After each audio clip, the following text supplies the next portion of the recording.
Hello বন্ধুরা, সকল রাজ্য সরকারি কর্মচারীদের জন্য একটি গুরুত্বপূর্ণ নির্দেশ। দেখুন এখানে কি বলা হয়েছে সাবজেক্টে, এটা submit the details of all permanent teacher, permanent assistant teacher, clerk, government employer. তাহলে সকল কর্মচারীদের জন্য এই অর্ডারটি, যেটি হলো কিসের জন্য এই অর্ডার, এখানে বলা হয়েছে অ্যাজ পার ইসিআই। ইসিআই বলতে election commission of India. You are hereby request to submit the school-wise detail of all permanent teacher, permanent assistant teacher, clerk, government employer for assistant for the BLO।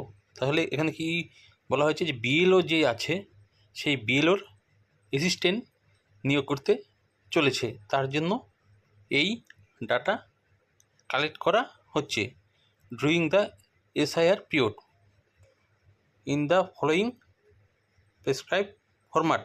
এই ফরম্যাটটি, যে এইখানে যে format fill up করে দিতে হবে তা 29/10/2025 সালের মধ্যে এই ফরম্যাটটি অ্যাসিস্ট্যান্ট টিচার বা বিভিন্ন সরকারি কর্মচারী আছে তাদের এই ডিটেলসটা দিতে হবে টু আওয়ার।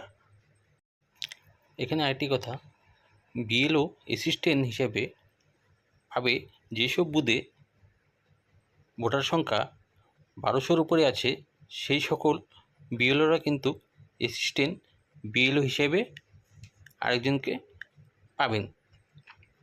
আরও দেখুন কী বলা হয়েছে, you are hereby also request to mention who is already engage. যারা অলরেডি বিএলওর কাজে নিযুক্ত আছে তাদের নামও কিন্তু এখানে উল্লেখ করে দিতে হবে। তো এখানে নিচে একটি ফরম্যাট আছে, এই ফরম্যাটে ফিল আপ করতে হবে। দেখুন এখানে ফরম্যাটটি দেখুন,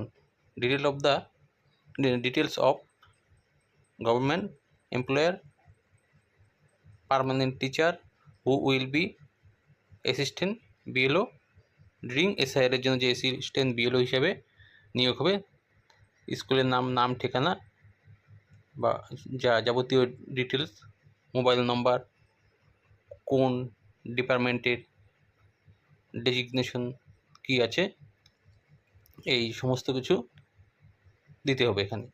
দিয়ে এই ফরম্যাটটি জমা করে দিতে হবে, এরকম একটা ফরম্যাট জমা দিতে হবে। তারপর কিন্তু যা শোনা যাচ্ছে যে 1 নভেম্বর থেকে কিন্তু এই এসআইআরের কাজ শুরু হয়ে যাবে। তাহলে কিন্তু খুব অতি সত্বর যে অ্যাসিস্ট্যান্ট বিএলও হিসেবে নিয়োগ করা হবে যে সকল সরকারি কর্মচারীদের, তারা কিন্তু অ্যাপয়েন্টমেন্ট লেটার খুব শীঘ্রই হাতে পেয়ে যাবেন।